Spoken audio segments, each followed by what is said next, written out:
Aí.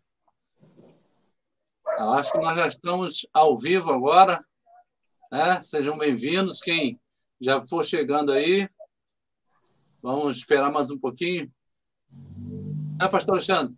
Pastor não, né? Meu irmão, eu estou profetizando, né? Em breve, Pastor Alexandre Dias, o D aí é de Dias?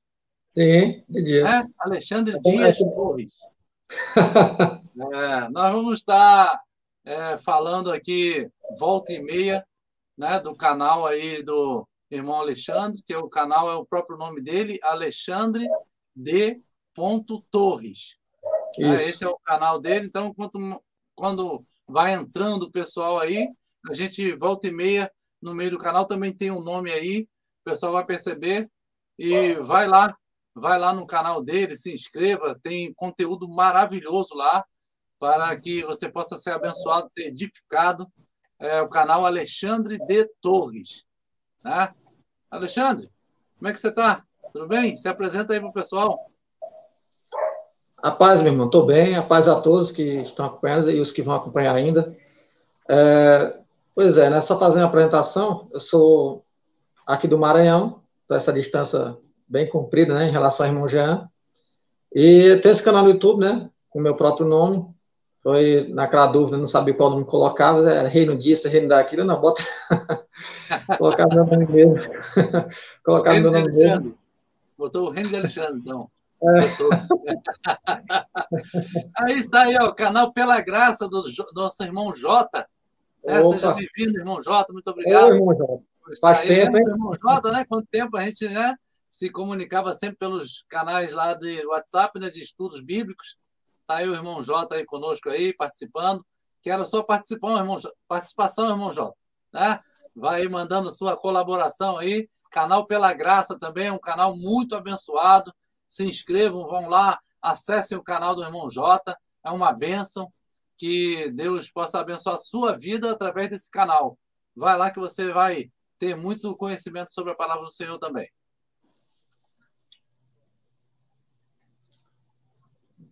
Aqui tem um outro aqui, ó, Examinando a Bíblia.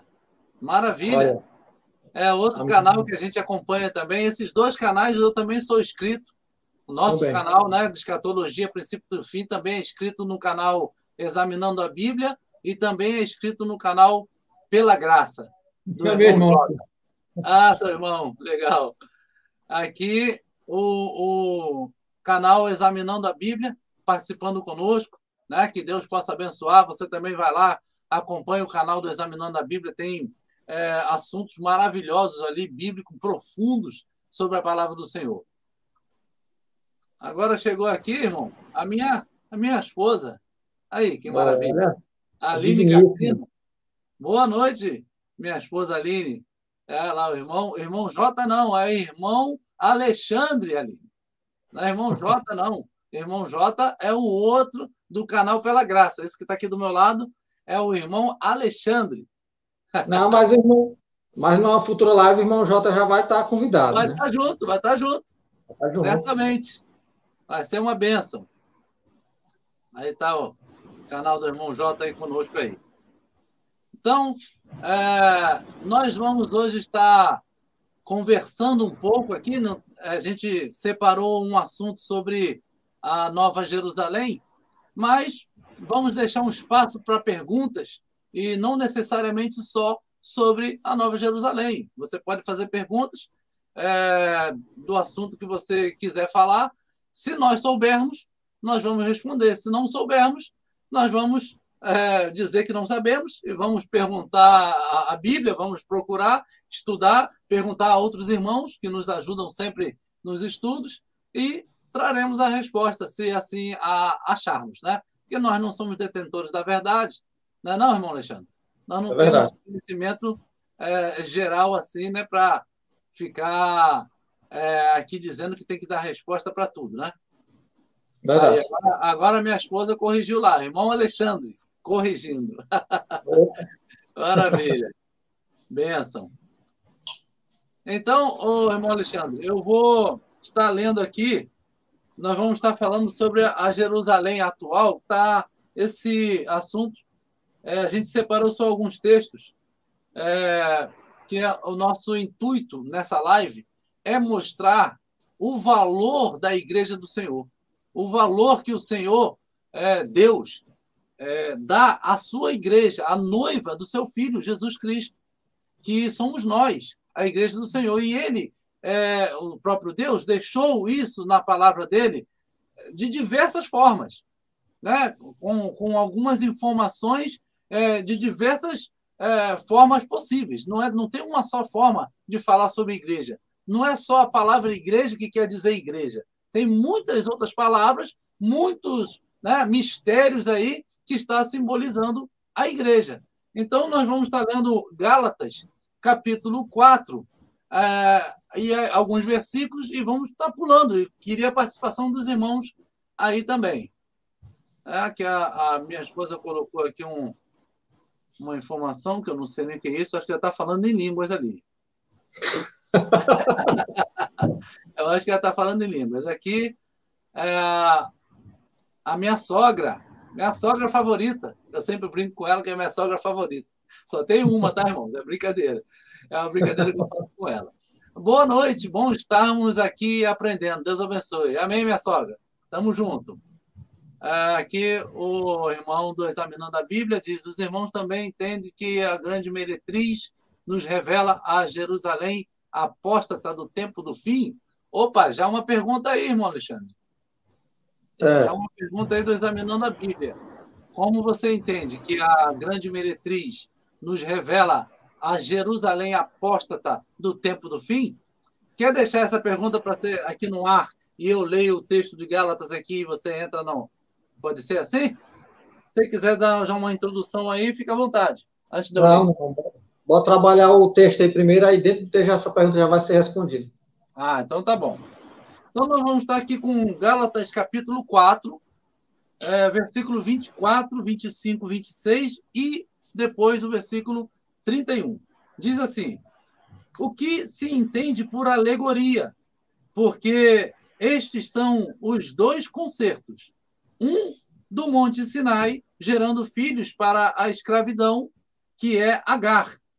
Ora, esta Agar é Sinai, um monte da Arábia, que corresponde a Jerusalém que agora existe, pois é escrava com seus filhos. Mas a Jerusalém que é de cima é livre, a qual é mãe de todos nós. Agora o versículo 31. De maneira que, irmãos, somos filhos não da escrava, mas da livre. E aí, irmão Alexandre, o que você entende por esse texto aqui que vai dizer que Agar está simbolizando o Sinai, que é um monte da Arábia? Agar ela era egípcia, né? E aqui o apóstolo Paulo está fazendo essa ligação, né? E também dizendo que a Jerusalém que é de cima é livre. O que o apóstolo Paulo está querendo dizer com isso? Bom, você já pode ver, né, que é um marido com 2 esposas. E Paulo escolheu a tipologia perfeita, porque quando ele lia essa história, e ele sabe, ele como um dos maiores professores no Novo Testamento, ele tinha essa didática boa de entender que ali era alegoria, era sombra. Ele mesmo falou que as coisas que estavam escritas foram escritas para ensinamento, para exemplo, são sombras das coisas futuras. Ele entendeu que aquela situação entre Agar e Sara, uma escrava e uma senhora, que era a senhora da escrava, representava o futuro, que era o que? A Jerusalém de baixo, a que era a esposa, mas tinha título que era tida por esposa, mas era uma escrava, e a outra que era a esposa legítima, livre. Então, isso é para fazer o pessoal já começar a entender que existe uma aliança pela carne que te torna escravo, e existe uma aliança pelo Espírito que te torna livre. Então, Paulo relacionou a Jerusalém da carne com Agar, que era realmente a escrava, e a Jerusalém livre com Sara, que simbolizava aqueles que iam nascer pelo Espírito. Aí a pessoa fala assim, mas como assim? O que é que respaldava que aqueles que estavam ligados a Sara representavam os nascidos pelo Espírito? O próprio Isaac foi feito por promessa. Ele nasceu por promessa. Tanto que Sara era estéril. Por isso que Abraão tomou Agar, claro, a conselho de Sara, mas tomou Agar porque ela tinha um útero para gerar. Então, carnalmente, eu posso gerar filho dessa Agar, mas não vai ser o filho que eu quero. Não é o filho que Deus prometeu. Ele não é por promessa. E nem ela é minha esposa livre, é a escrava.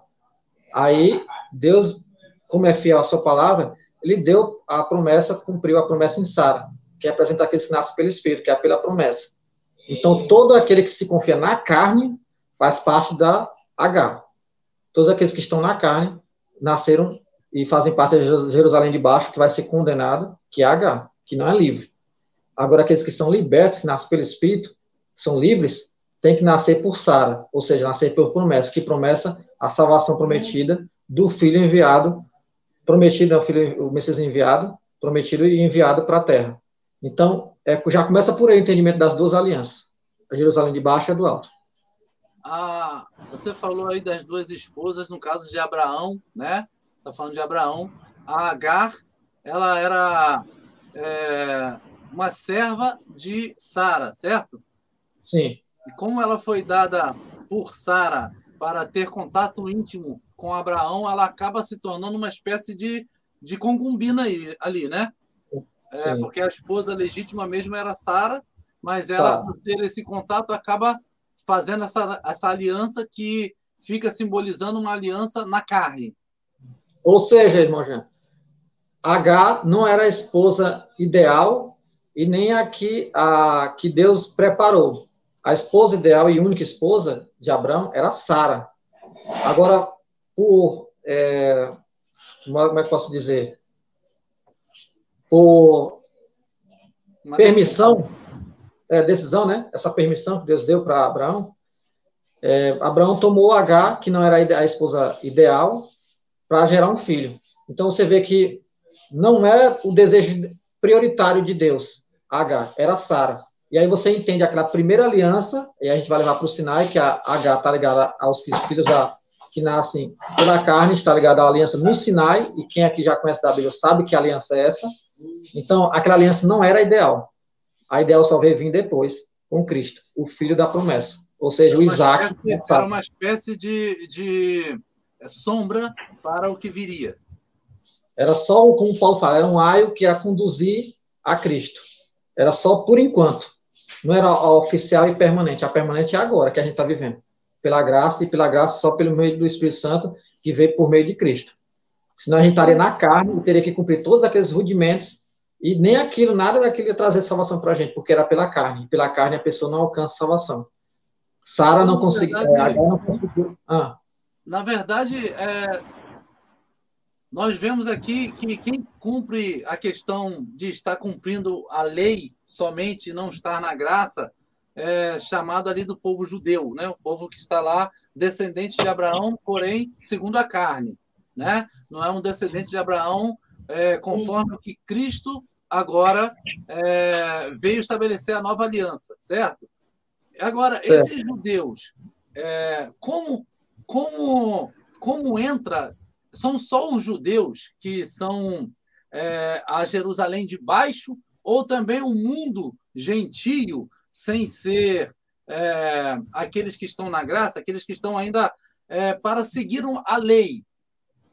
A minha pergunta não estou sabendo ainda formar a pergunta. É como se fosse assim: esses que estão na velha aliança são só os judeus, ou tem gente que não é judeu que está na velha aliança ainda? Essa é a pergunta.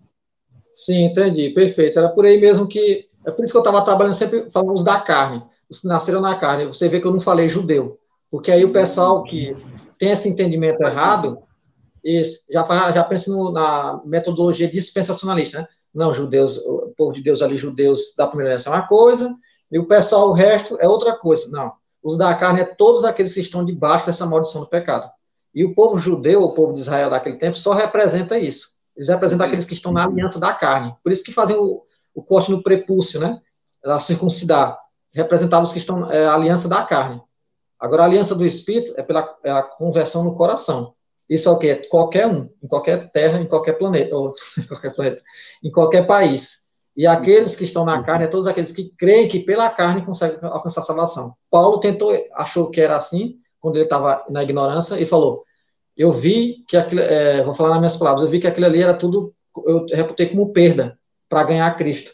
Porque eu fazia aquilo ali na ignorância, eu era zeloso, mas aquilo ali não me ia dar salvação. Agora, por Cristo, sim. Então, esse é o judeu, assim como o brasileiro, assim como o canadense, o europeu, que entende que pela carne dele não consegue, não tem nenhum direito, nenhum merecimento dessa salvação, ele vai ter que se submeter à única aliança, que é por meio de Cristo. Aí ele recebe salvação. Então, o judeu e o não judeu é perdido do mesmo jeito se crê na carne.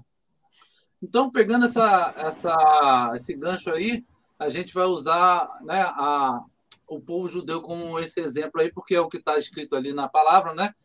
E a igreja, de um certo modo, né, de um modo geral, a igreja entende ainda que os judeus que lá estão, naquela parte do planeta, no Oriente Médio, lá no país de Israel, eles ainda têm assim uma coisa especial, porque são judeus descendentes de Abraão na carne. Mas aqui o texto do apóstolo Paulo já está colocando agora que aqueles que são da nova aliança são os que são pela fé em Abraão, né? Não mais aqueles que nasceram lá no país do Oriente Médio, necessariamente. Eles, se aceitarem a Cristo como Senhor, eles passam a ser Jerusalém de cima. É isso? Por enquanto, por causa da sua conduta de estar ainda na lei, de estar ainda aguardando o Cristo vir, que já veio, mas eles não aceitam, eles estão ainda como se fossem filhos de Agar e não de Sara, mas pensam que são de Sara. É isso? Exatamente. Por isso que se a pessoa for colocar, não, mas os judeus são uma classe de pessoas especiais, eles têm um merecimento e uma salvação reservada só para eles. Aí que entra o grande erro, que Paulo vai trazer essa alegoria da Jerusalém de baixo, ou seja, aqueles que olhavam para aquela cidade física, para aquele templo construído, e viam ali toda a ordem de ritual de sacrifício e confiavam naquilo como o povo escolhido, sendo que eles tinham matado o próprio Senhor, não tinham reconhecido o próprio Senhor do Salvador que veio, aquele que foi prometido, principalmente falado por Isaías. Então eles permaneceram na carne, seu entendimento continuou cauterizado. Então eles permaneceram sendo o quê? O Esaú. Dois filhos de Isaac, Esaú e Jacó. Os dois tinham a mesma dignidade de ser chamados de filhos de Isaac e de ser participantes das mesmas promessas. Mas o que tinha direito primeiro era quem? Esaú. Mas Esaú rejeitou a promessa, porque preferiu a carne, o guisado, né, que simboliza a carne. Já Jacó creu na promessa que tinha sido feita para o pai dele e para o vô dele, e quis essa primogenitura para ele. E como a primogenitura é espiritual, ele recebeu. Porque se fosse carnal, continuaria sendo de Esaú. Mas não, era espiritual. Ele recebeu. Então, ele se tornou filho da promessa. Não mais Esaú. Então, esses são os judeus. E aqueles que creem, que fazem parte do povo judeu, né, já genético mesmo, que creem nessa salvação por carne, por genealogia. Eles permanecem na carne, são Esaú, tipologicamente falando, e nós que cremos na promessa, que não tínhamos direito dessa promessa de primogenitura, nós somos Jacó, que se tornou Israel depois. Né? Maravilha, que maravilha.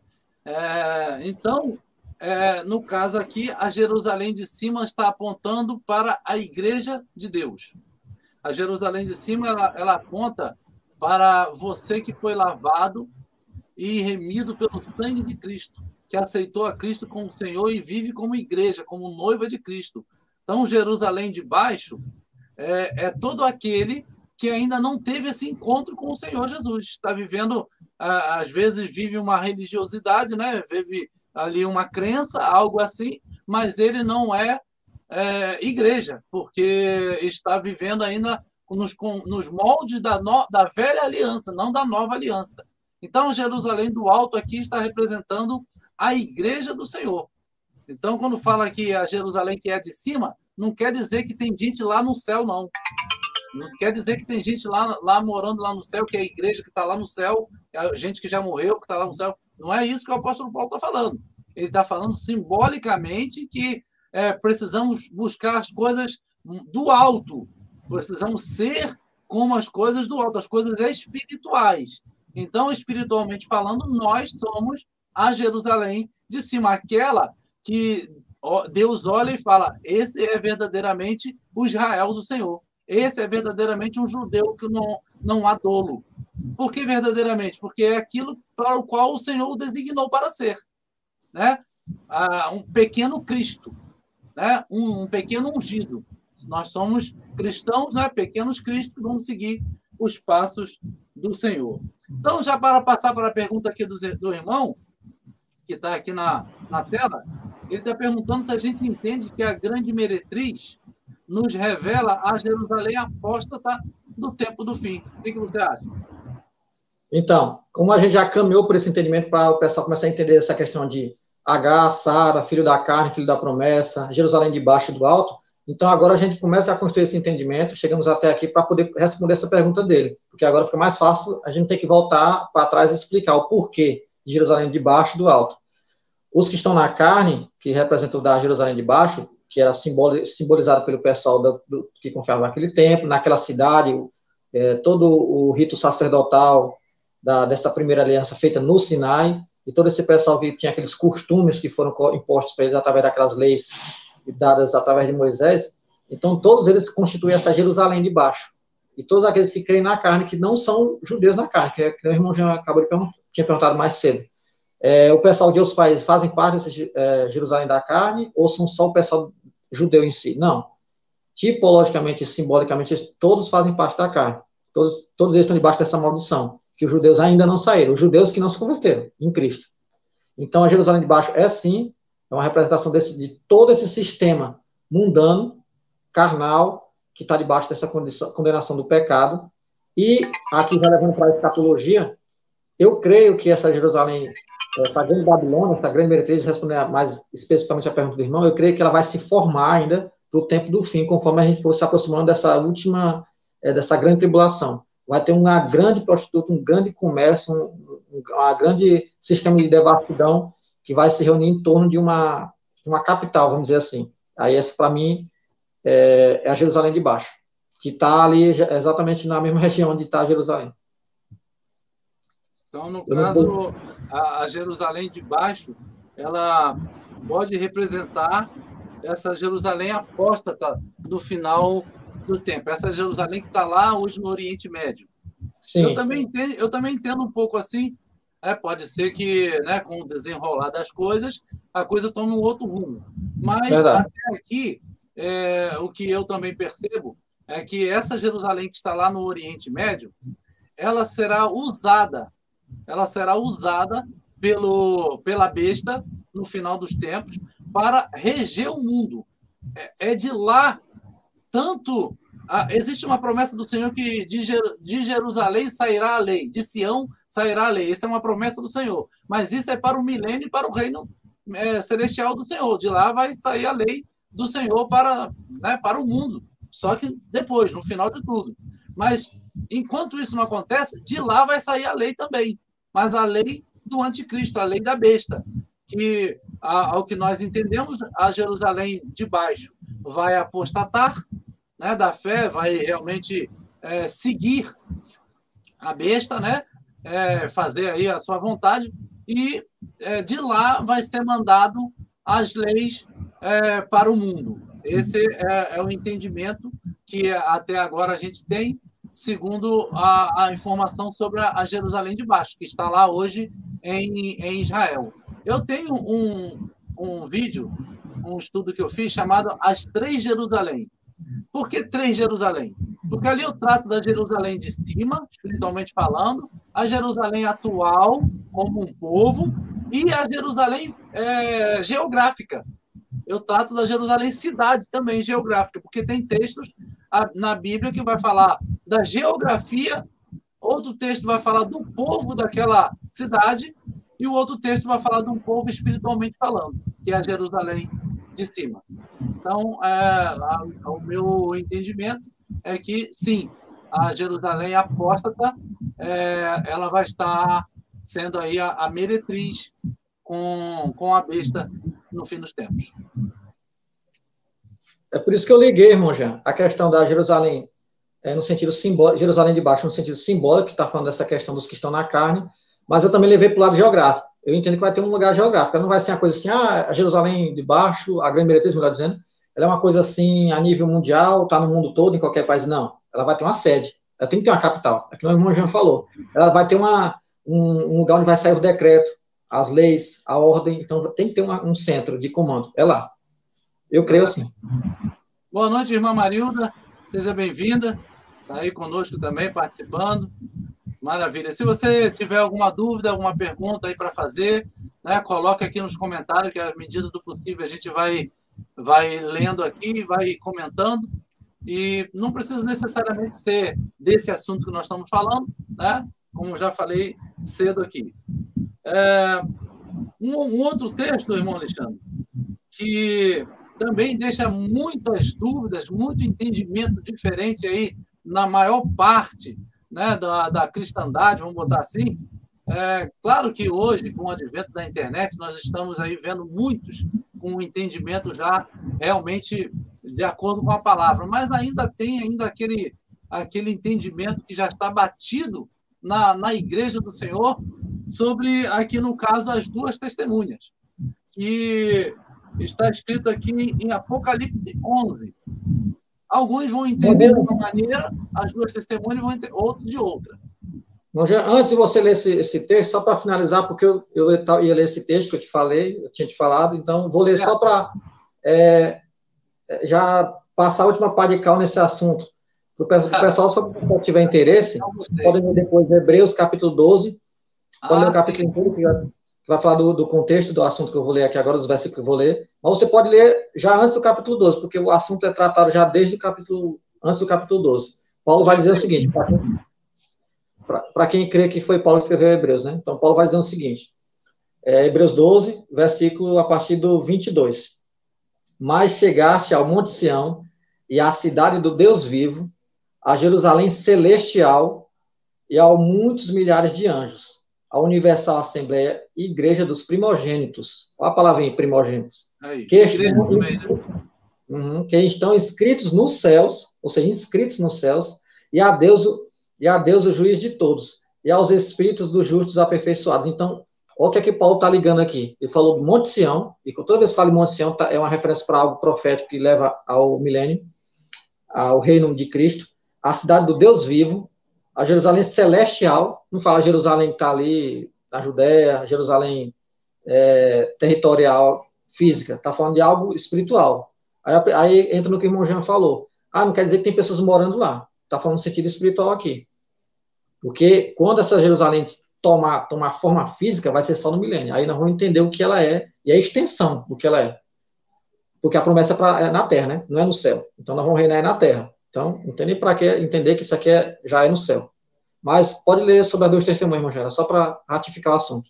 Não, realmente é muito bom e esse texto aí de Hebreus, que ele coloca a igreja aí como a Jerusalém celestial, combinando com esse que está aqui também preparando para a gente ler aqui de Apocalipse 21. No finalzinho a gente já vai estar lendo isso daí. Então, é mais uma alegoria, né? Que o apóstolo Paulo, aí no caso, segundo, né, que você entende aí de Hebreus, está falando em Hebreus, chamando a igreja da Jerusalém celestial, né? E não quer dizer que está lá, né, no céu. Aqui vive o céu aqui na terra, né? Está vivendo o céu aqui na terra. Né? O reino de Deus já está sendo implantado por nós, porque ele já está dentro de nós. Correto? Exatamente. Então, falando agora aqui então sobre as duas testemunhas, diz assim, ó, Apocalipse capítulo 11, a partir do versículo 2.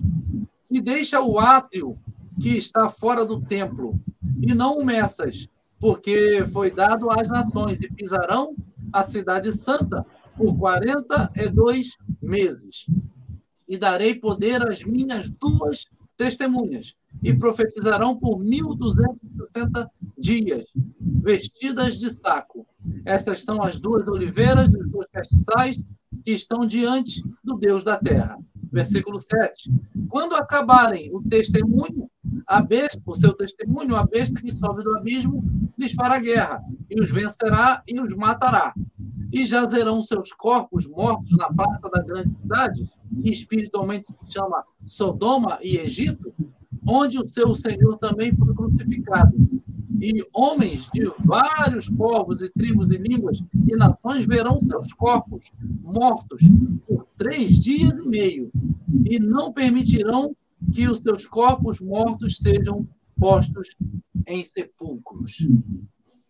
que é esses 140, essas duas testemunhas aqui de Apocalipse, capítulo 11?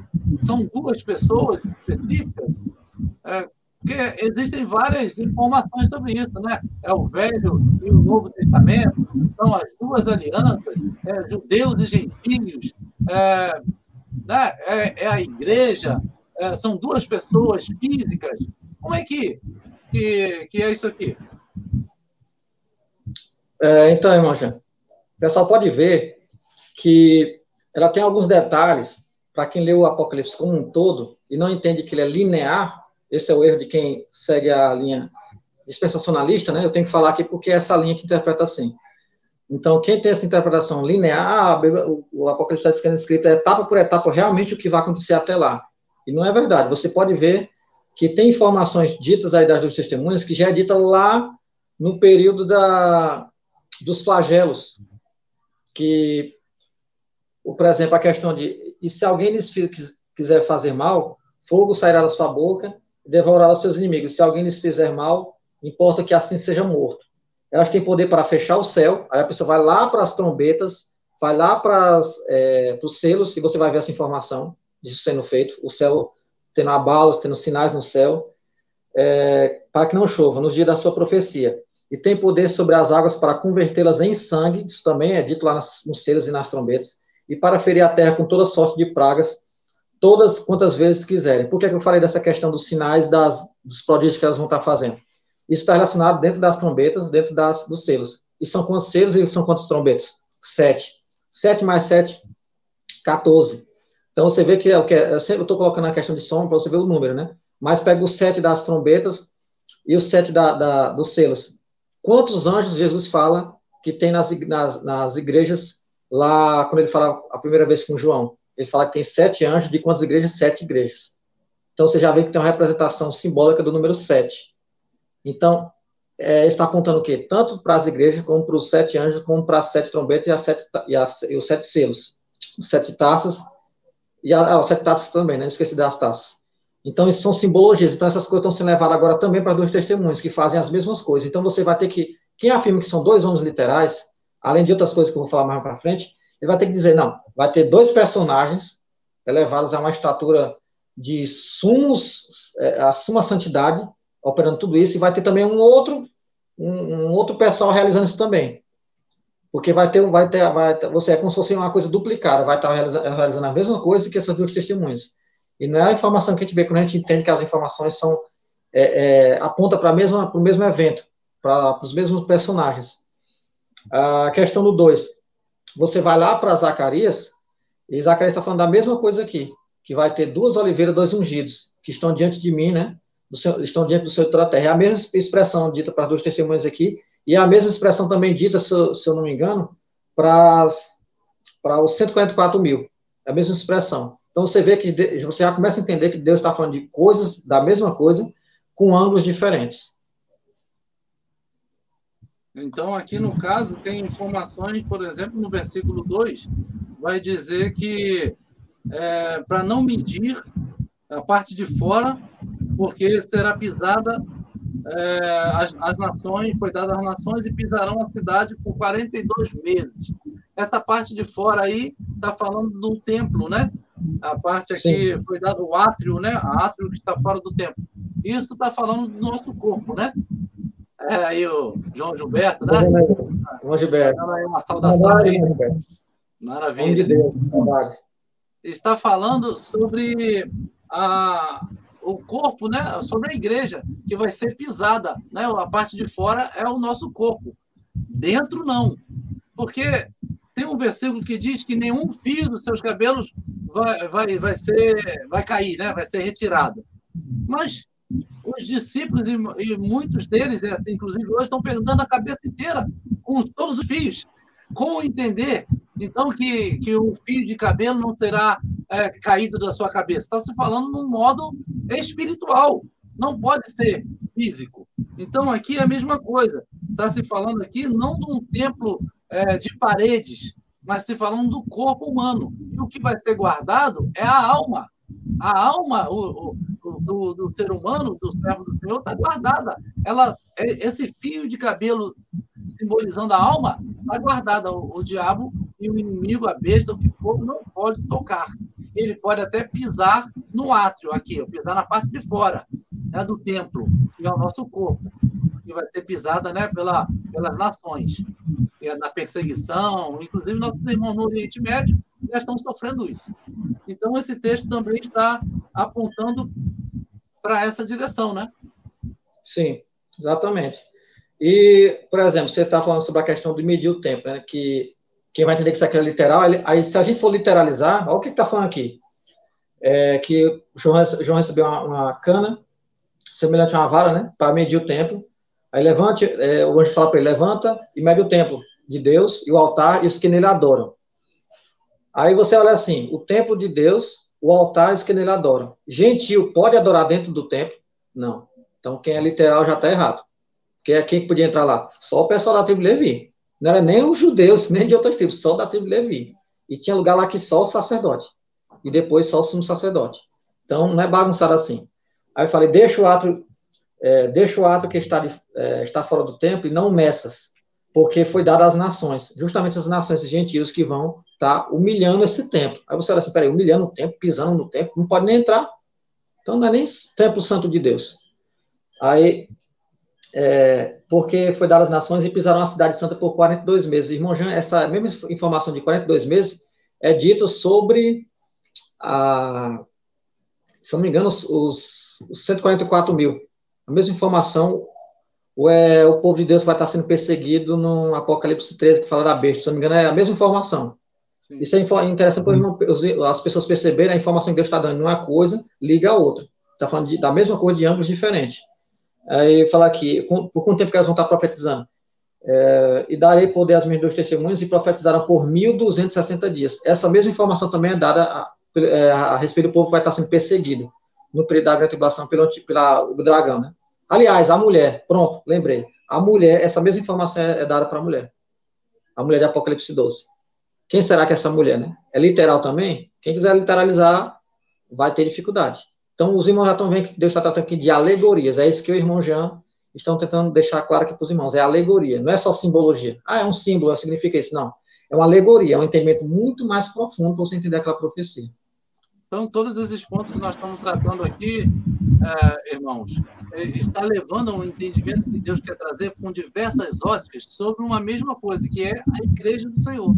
Então, aqui em cima, como nós falamos sobre Jerusalém do alto, Jerusalém de cima, está falando da igreja, da noiva de Cristo. Quando falamos aqui, nesse texto agora das duas testemunhas, está se falando também da igreja de Cristo, porque aqui, essas duas testemunhas, elas são as mesmas que vão ser mortas por 3 dias e meio. 3 dias e meio, está fazendo aqui uma alusão aos 3 anos e meio de perseguição, onde o povo de Deus estará sendo morto, estará sendo perseguido, como diz aqui, pisarão a cidade santa por 42 meses. São os mesmos 3 dias e meio. 42 meses dá 3 anos e meio.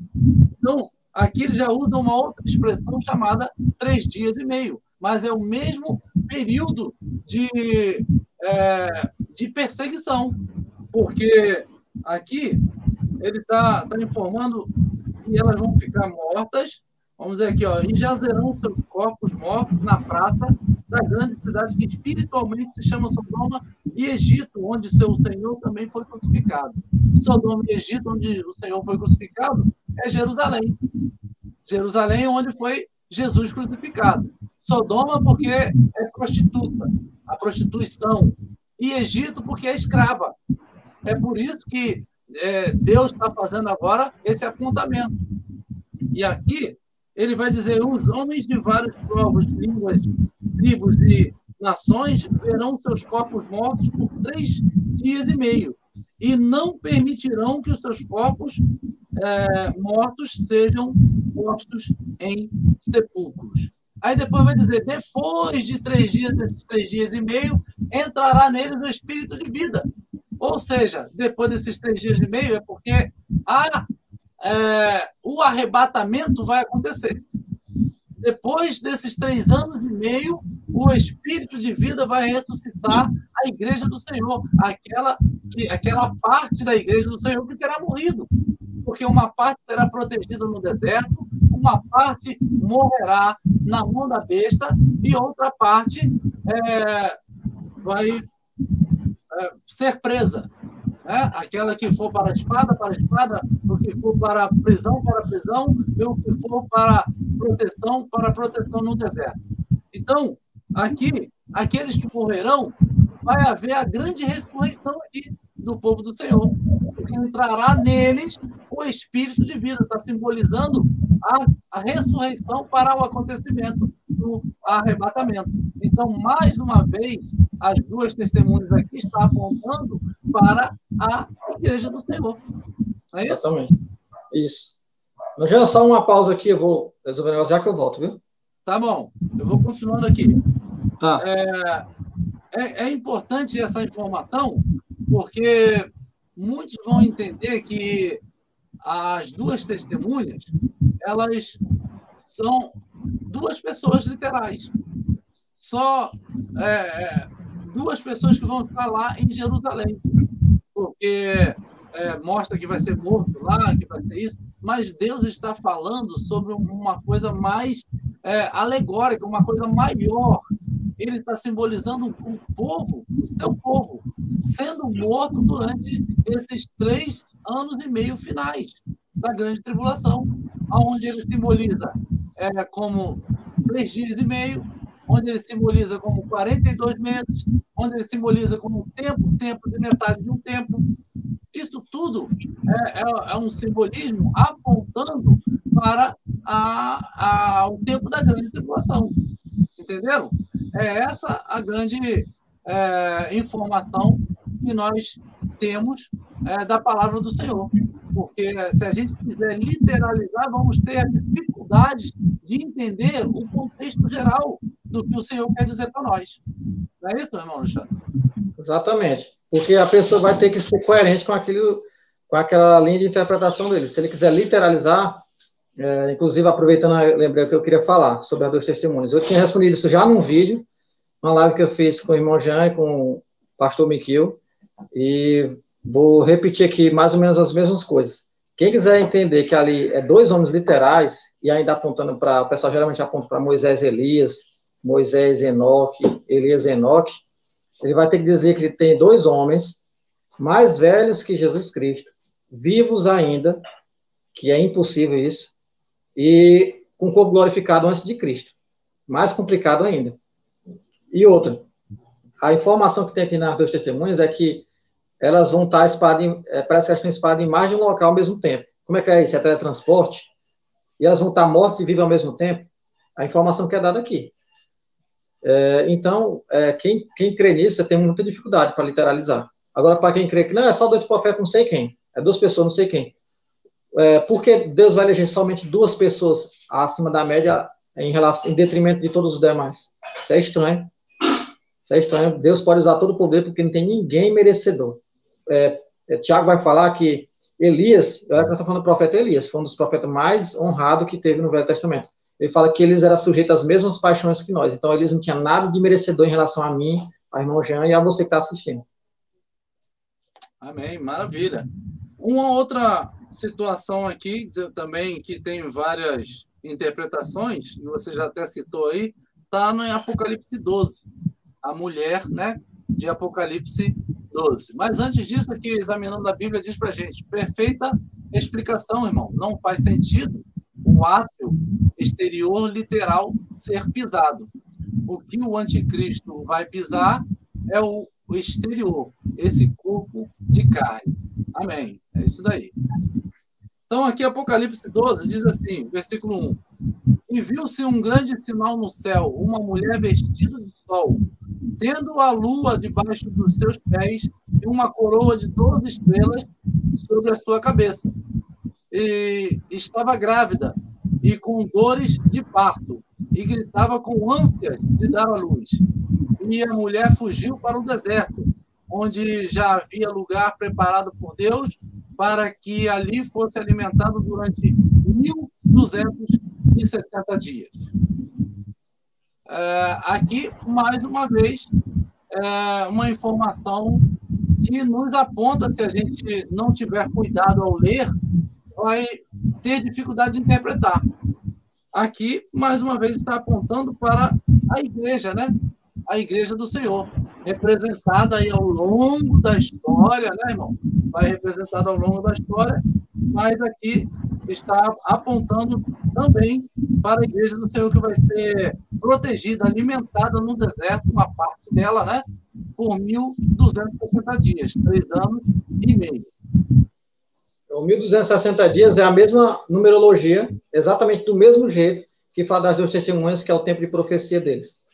Então, isso é para os irmãos entender que Deus está apontando para a mesma coisa. Ele poderia ter usado outro número, poderia ter usado, 1.600 dias, 100 dias, 500 meses, não. Ele falou 1.260 dias, exatamente o mesmo tempo das 2 testemunhas. Exato. Aí aqui você tem outra referência aqui. A mulher estava grávida, né? Aí o pessoal quer literalizar de novo. Aí aqui é engraçado. Nessa hora, o pessoal que literaliza vai falar que é o pessoal lá da Judéia, né, e tal, que vai ser perseguido e tal. Peraí, mas aqui a mulher está grávida. Quem é essa mulher que estava grávida? Aí, então, bora literalizar direito. Maria. Sim. Então, ela fugiu para o deserto, a pessoa, aquela passagem lá do Egito, que ela teve que fugir para não ser, Jesus não ser morto, né, a criança, né, tal. Mas aqui diz que ela ainda está grávida. Exatamente. Pois é. Então, essa criança, então você vê que é atemporal. Não tem como encaixar nem na temporalidade. É atemporal. É a mesma que essa mulher está grávida, depois vai mostrar que essa criança já tinha sido nascida e estava no trono, ou seja, mostrando o reinado dela. Está falando aqui que ela foge para o deserto para ser sustentada, aí dá essa numerologia de 1.260 dias, que aponta para as mesmas 2 testemunhas.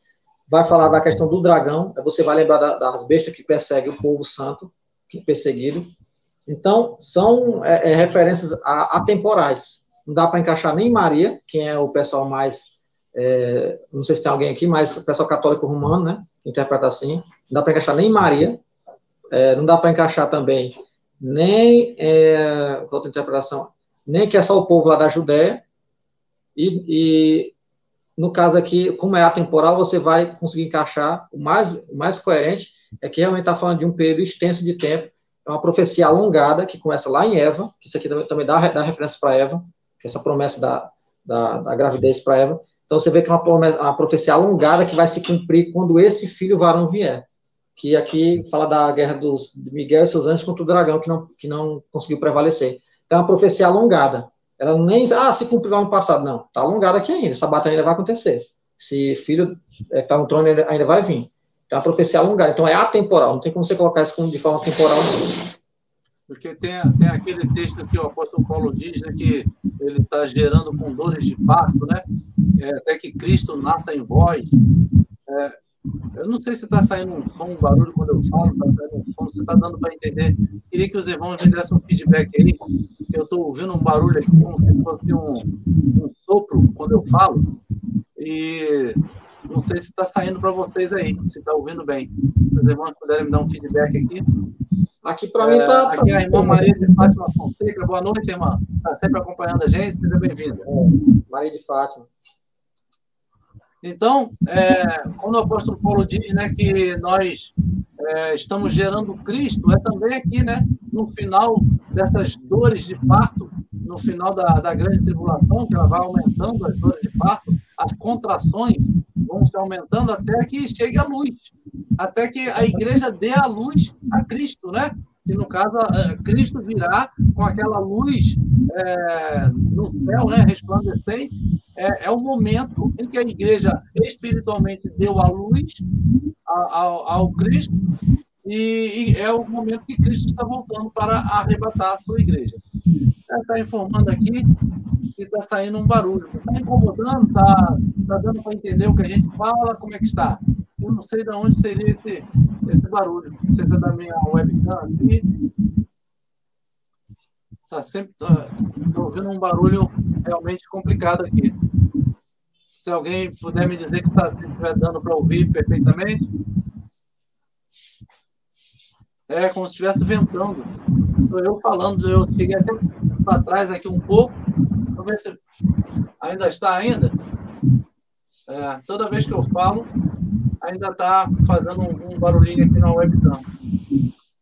Estranho. Está atrapalhando aí? Eu estou ouvindo normal, mas não sei o pessoal aí.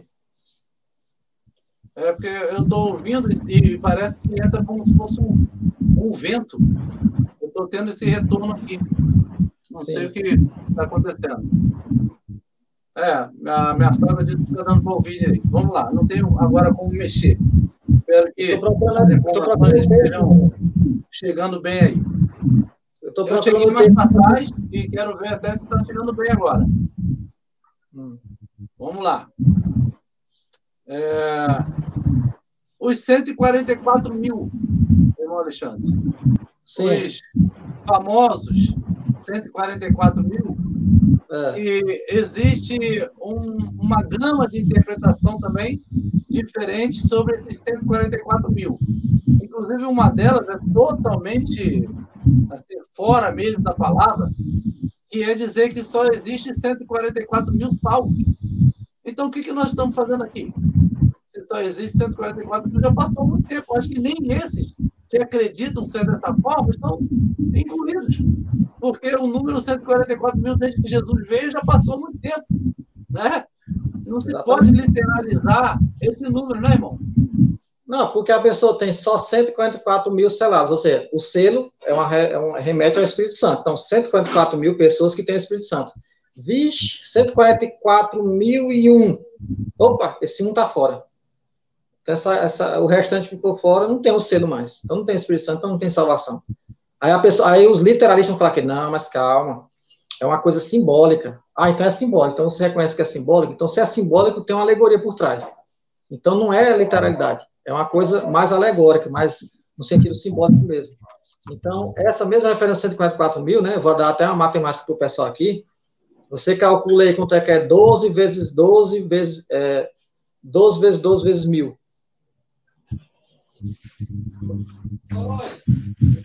12 vezes 12 vezes 1000 dá 144 mil. Então aí da hora que eu tirei esse 12 vezes 12 vezes 1000. 12 das... não sei se eu vou estar adiantando o assunto, né? Mas eu vou responder aqui. 12 das 12 portas da Nova Jerusalém e 12 dos 12 nomes dos apóstolos. 1000 de milênio. Então, você está vendo como dá para fazer referência com os próprios números que a Apocalipse apresenta? Uma coisa está ligada à outra, e é exatamente do mesmo jeito. A questão do selo aqui, ó, vai estar dizendo em Apocalipse 7, que o pessoal que gosta de fazer a literalidade, gosta de dizer que é linear, é uma história que está só se seguindo, ele não entende que é uma coisa está sendo dita aqui, a mesma coisa está sendo dita ali, ou seja, são informações ditas em várias partes do Apocalipse, não, eles entendem que é linear. Vai estar dizendo aqui, ó, em Apocalipse 7, 4. E ouvi o número dos selados, e eram 144 mil selados de todas as tribos dos filhos de Israel. Em Apocalipse 14, versículo 3. E cantavam um cântico novo diante do trono, e diante dos 4 animais e dos anciãos, e ninguém podia aprender aquele cântico, senão 144 mil que foram comprados da terra. Comprados? O que essa palavra lembra para os irmãos? Quem que foi comprado? Comprado com o quê? Com dinheiro? Ou com o precioso sangue de Jesus? Que é muito mais precioso do que o ouro. Então, foi com isso que a gente foi comprado. Então, esse pessoal selado foi comprado. Então, se isso aqui não é uma referência para quem é o povo de Deus, então não sei mais o que. De um modo geral, né? É a referência do povo de Deus como igreja de Cristo. Isso. Né? Essa que grande... pode ser incluída aí judeu, grego, americano, inglês, africano, o que for. Basta aceitar a Cristo. Se não passar por Cristo, não é povo de Deus. Não adianta. Deus deu essa honra para o nome do seu Filho, por causa do grande sacrifício que ele fez. Um Deus se transformar em humano e ser morto pelo humano. Eu sempre faço uma comparação grotesca, que é nós, humanos, nos transformarmos em ratos para salvar os ratos e os ratos me matar. Né? Eu, como humano, sou muito maior do que o rato. eu sou inteligente, o rato não é. E Deus, ele é um Deus todo-poderoso e o ser humano é pequeno. Mas mesmo assim, Deus se baixou, né, digamos assim, se fez humano para nos salvar. Esse é o grande amor, né, que Deus tem para conosco. E isso para salvar e fazer de nós a sua igreja. E ele vai e espalha isso tudo pela sua palavra, com formas diferentes de falar. E aqui no Apocalipse 14, versículo 1, ele diz assim: me olhei e eis que estava um cordeiro sobre o monte Sião, e com ele 144 mil, e em suas testas tinha escrito o nome dele e de seu pai. Né? Aqui, novamente, agora, o monte Sião, um monte em profecia, quer dizer reino. Então, aqui é o reino de Sião. Não necessariamente, pode até ser que sim, mas não necessariamente naquela montanha chamada Sião, é lá no país de Israel. Mas monte em profecia quer dizer reino. Por isso que diz que na estátua lá de Daniel foi lançada uma pedra sem mãos, né? Um alto monte. Foi lançada essa pedra. O alto monte é o reino de Deus. É desse reino que Jesus desceu e vai destruir os reinos humanos. É isso que essa pedra em Daniel 2 quer dizer. Então, o que o irmão Jean falou, é aquele versículo que eu tinha lido de Hebreus para os irmãos, né? Hebreus 12, a partir do 21, 22. Mas chegaste ao Monte Sião, é a referência de reino, a cidade do Deus vivo, está falando aqui da cidade, né? Por que essa questão de cidade o tempo todo, né? Paulo fala, né? Olha o entendimento do homem, né? A Jerusalém Celestial, né? Que é essa cidade. E aos muitos milhares de anjos. Rapaz, essa cidade tem que ser grande, irmão Jean, para caber tanta gente assim, até anjo. Que é milhares de anjos aqui, não dá nem número, né? Porque quando a Bíblia fala milhares, ele está falando de... Pode colocar aí no planeta Terra, não dá nem conta. Então, a Universal Assembleia, né? E Igreja dos Primogênitos, né? Chama de igreja, né? Eclésia, né? Essa congregação de reunindo primogênitos. Que estão inscritos nos céus e a Deus, juiz de todos, e aos espíritos dos justos aperfeiçoados. Então, isso aqui é uma coisa temporal, está falando de todos os salvos de todas as épocas, desde Adão até o final dessa história, onde Cristo vai vir. Tem uma pergunta aí de podcast Super 8. Eu não vou me atrever a responder, não, porque isso daí eu quero aprender. Sobre os 24 anciãos. Quem são os 24 anciãos? Não sei se estou pedindo o tema. Não, está aberta a pergunta, irmão. Não tem problema nenhum, não. Você tem alguma informação, algum entendimento? Eu, sinceramente, ainda estou buscando entendimento sobre esse assunto dos 24 anciãos. Mas o número é sugestivo, né? 12 mais 12, 24. Sim. Eu tenho um vídeo sobre isso, se ele quiser acompanhar depois, claro, eu falo com todos os detalhes possíveis, né? Eu já então, tenho um vídeo seu canal aí para ele acompanhar. Qual é o canal aí? Fala aí. Então, irmão do podcast Super 8, meu canal é Alexandre D. Torres. Você pode... Eu vou estar colocando um link depois, vou estar comentando aqui nesse vídeo dessa live. Mas, irmão, não coloca lá Alexandre D. Torres na pesquisa do YouTube, você acha também. Então, o irmão já começou a responder. 12 mais 12, 24. De novo, a numerologia envolvida, né? A pessoa percebe que tem uma ligação. Né? Esses números aí não estão por acaso mesmo. Então, essa questão dos 24 anciãos. As informações, se você for analisar lá, isso eu falo em detalhe nesse vídeo que eu fiz, as informações que estão descritas lá sobre os 24 anciãos é as mesmas informações dos 144 mil,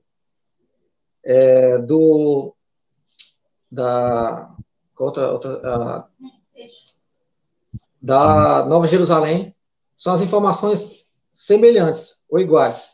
Então, você vai estar apontando para o mesmo povo. Inclusive, e aqui é outra coisa, já vou aproveitar e responder essa aqui dentro dessa pergunta. Os 4 animais. Os 4 animais lá representam também o reino de Cristo, na totalidade. Porque os 4 animais que se refere àquele que era rosto de águia, rosto de leão, esses? Exatamente. Ali é Ezequiel, da visão de Ezequiel.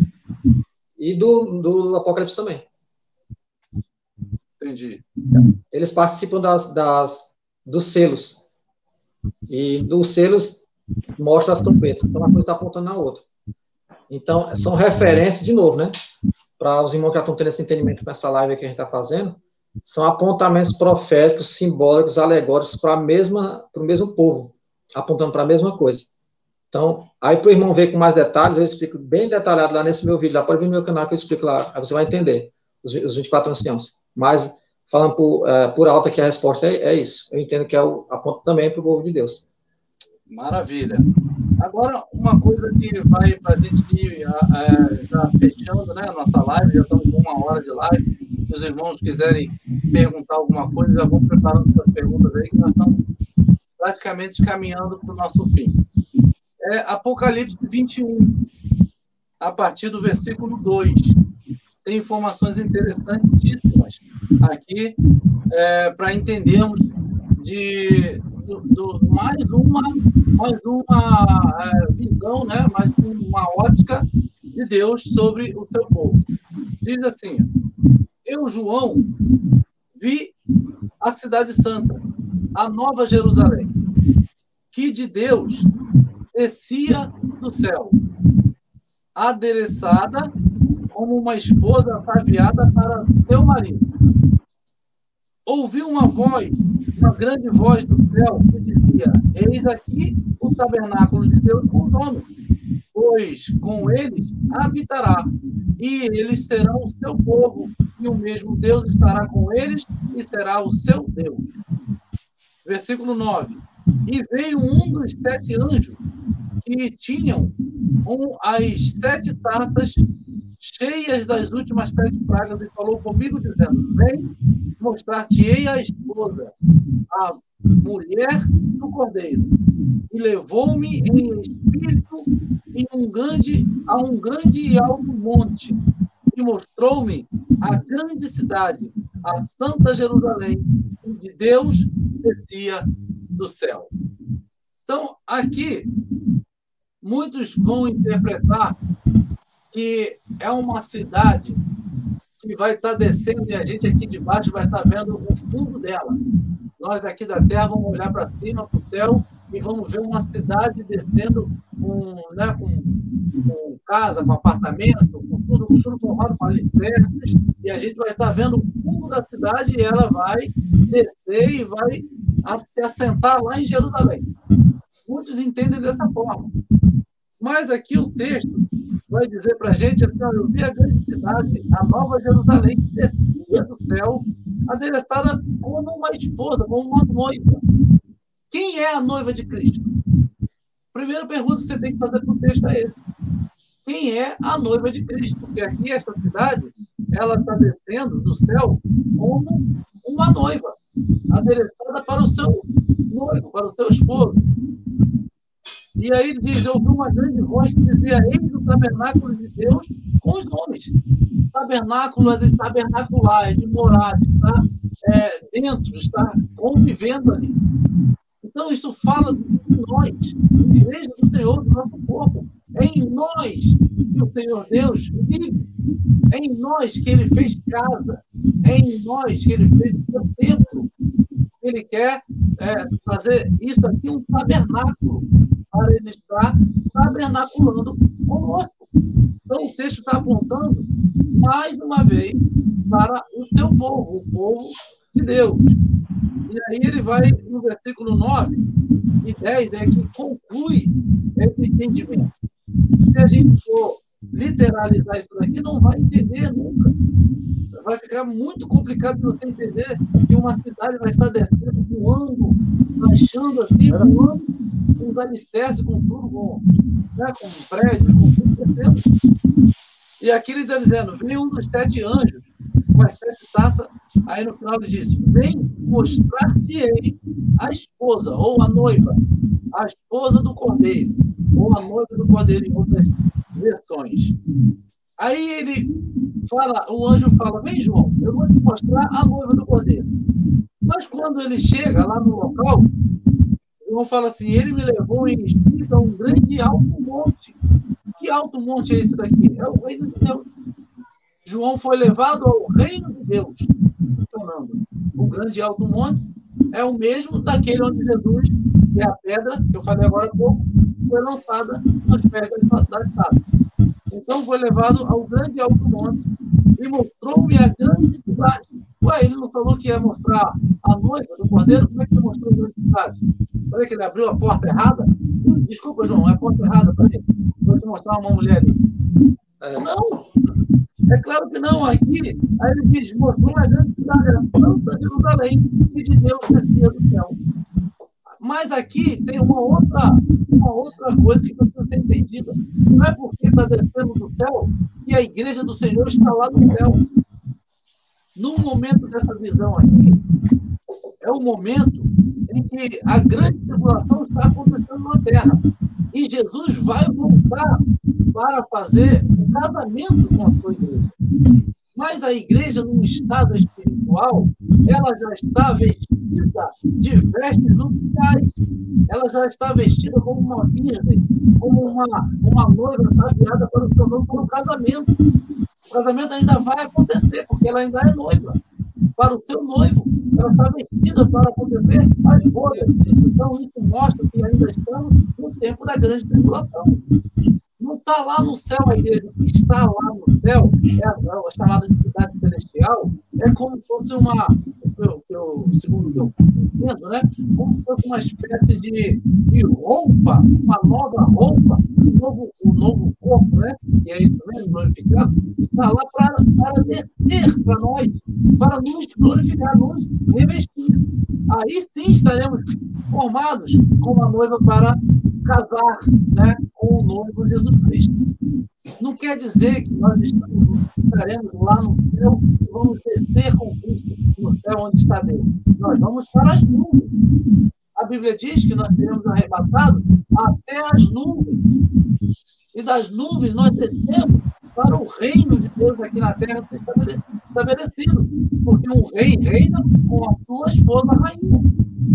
É esse o entendimento desse texto aqui. Ele vai apontando para que essa noiva, essa cidade, é a própria igreja. Irmão Alexandre? Você já falou, já fez um bom resumo, né?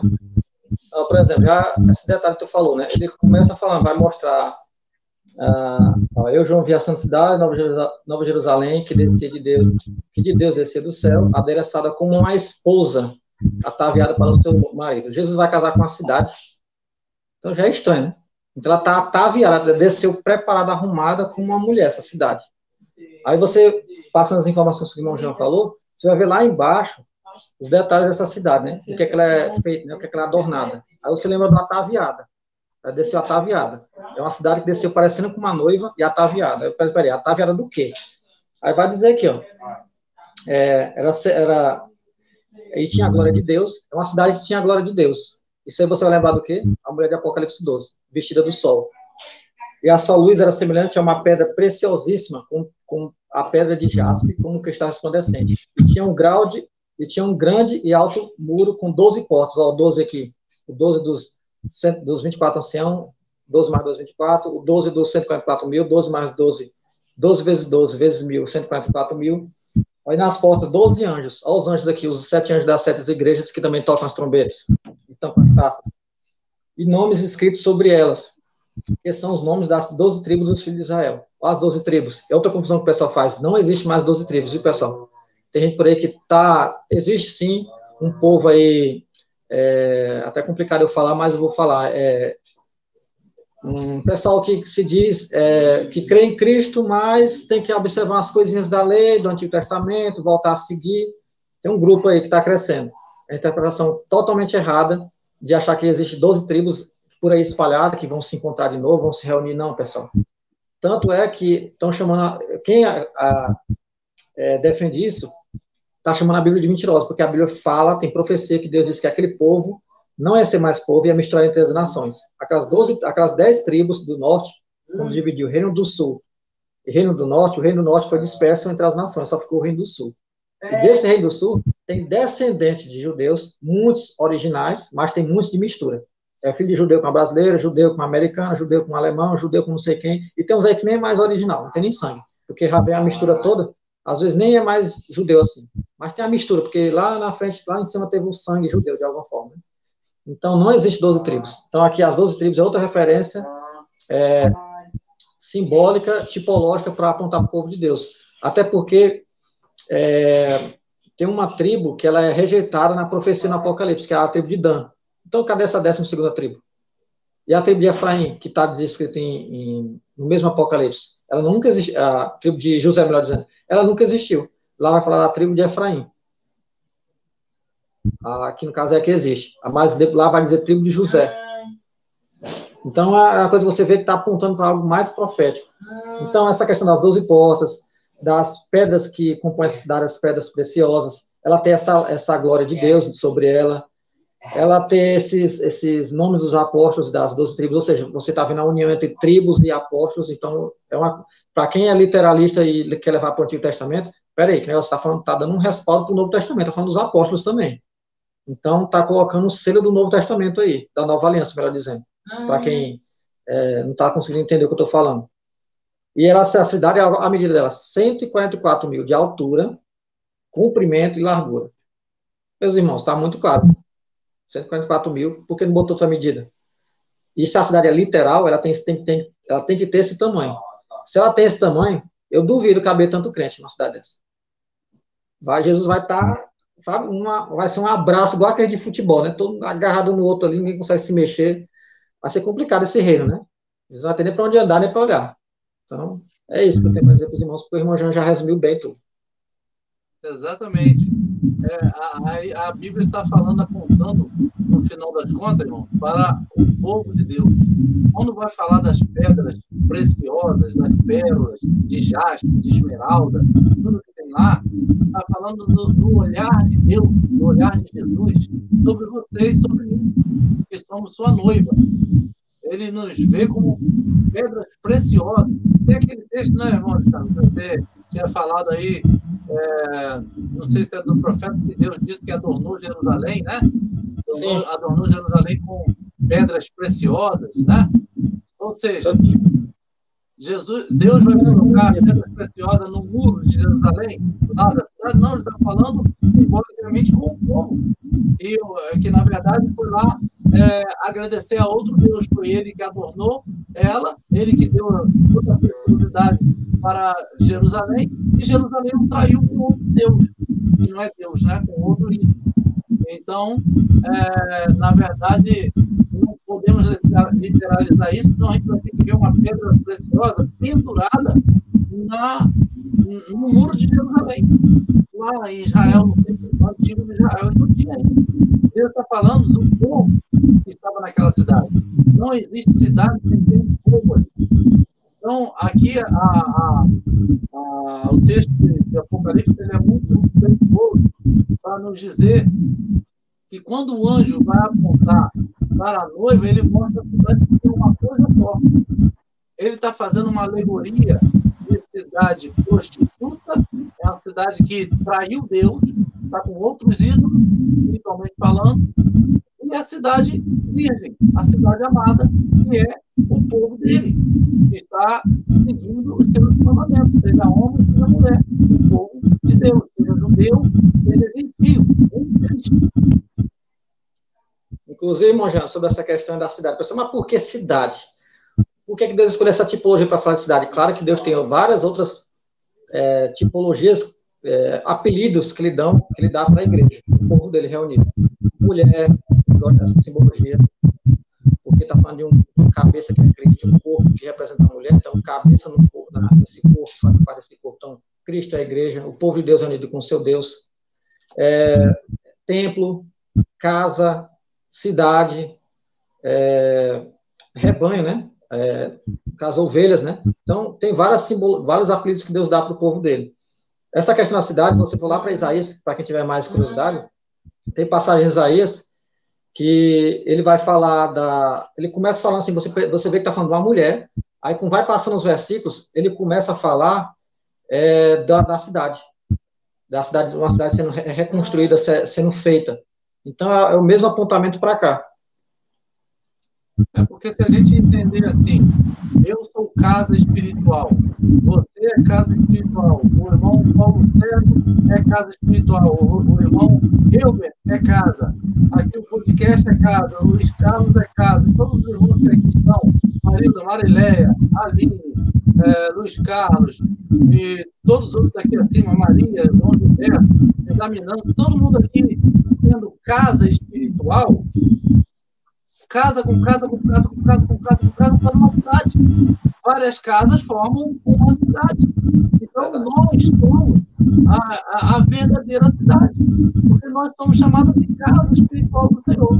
Então, sendo casa espiritual, juntando com nossos irmãos ao lado, com várias casas, com um grande condomínio, vamos dizer assim, vai fazer uma grande cidade.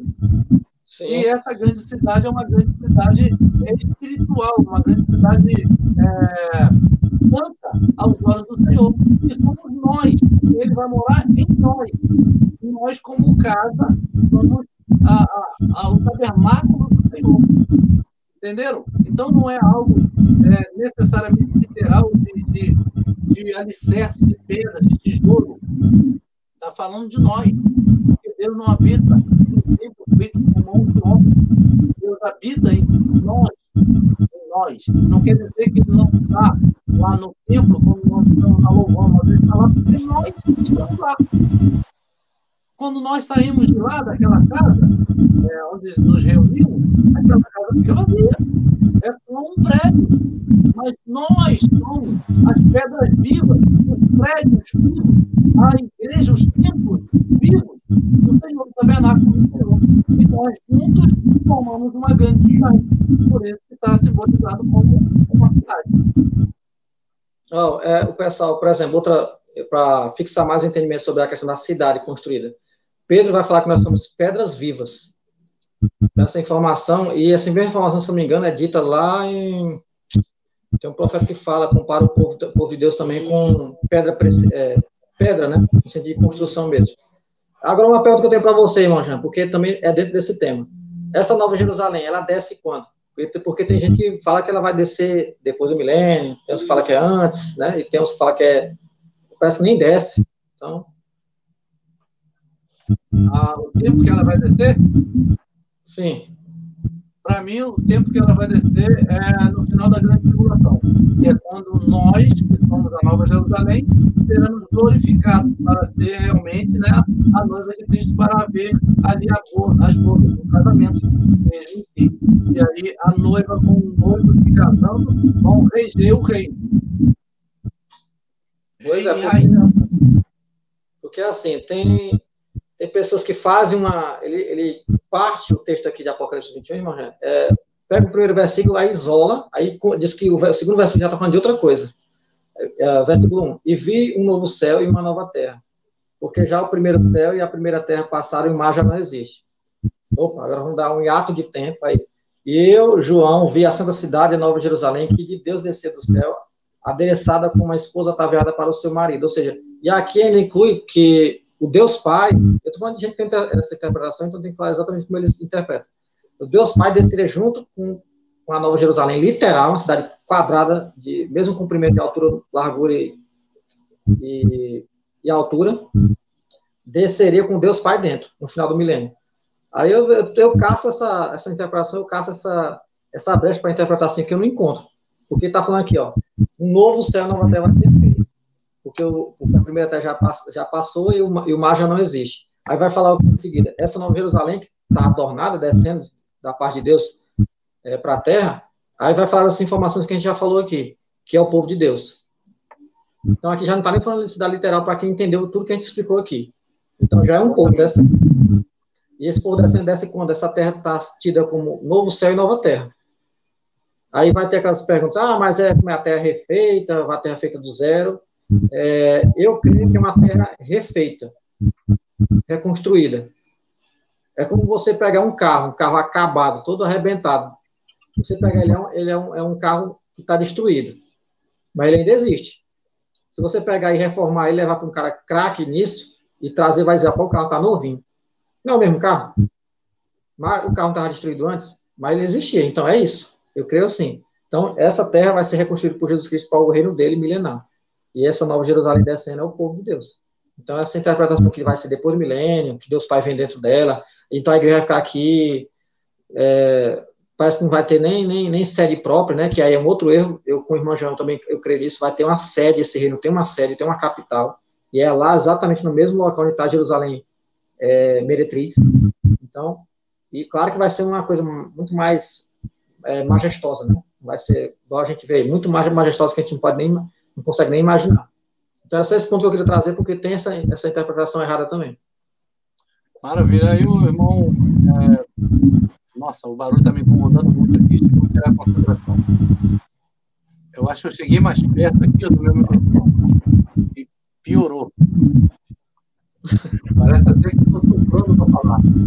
Quer, irmão? Você quer que eu leia? O irmão aí... Nossa, mas como me incomoda esse barulho. Mas tá bom, nós já estamos terminando. Né? O irmão perguntou até essa pergunta aí da testemunha. Nós falamos, né, durante a live. E essas duas testemunhas nós entendemos que é o povo de Deus. Mas chegamos aqui, então, ao fim dessa live. Vamos ver se na próxima eu peço desculpa aos irmãos aí por esse problema técnico, né, que vamos tentar descobrir. E para uma próxima live a gente consertar. Mas eu espero que as informações tenham sido passadas para os irmãos aí e que Deus possa fazer vocês entenderem melhor. Se inscrevam no canal do irmão Alexandre Pessoas, no nosso também, né? Se vocês ainda não são inscritos no nosso canal, se inscrevam, acompanhem lá, vá compartilhando, vá fazendo comentário, dê o seu like no canal dele, no meu canal, para que, né, o canal tenha uma movimentação melhor e o YouTube reconheça isso e mais pessoas tenham acesso à palavra do Senhor. Irmão Alexandre, dê suas considerações finais. Então, irmãos, todos esses temas que a gente tratou aqui, eu tenho vídeos específicos sobre eles, se os irmãos tiverem mais curiosidade de se aprofundar, eu falo em cada um deles. Meu canal se chama Alexandre D. Torres. Se os irmãos tiverem dificuldade de encontrar na pesquisa do YouTube, você pode procurar aqui pelos os canais que o irmão Jean segue, eu estou lá entre eles. Eu vou deixar meus comentários nessa live aqui também, para os irmãos me identificarem lá, e também vou procurar deixar o link, caso alguém tenha mais dificuldade. Eu agradeço pela atenção dos irmãos, a compreensão, né? Se acontecer alguma coisa aqui, de algum defeito técnico aí, os irmãos nos perdoem, né? A gente tentou fazer uma live com mais qualidade possível. E é sempre bom. Espero que essa live seja muito de outras que vão vir, sobre outros temas que a gente tem que debater. E Deus abençoe a todos que ficaram até agora. Amém. Deus abençoe os irmãos. A paz do Senhor, fique com Deus.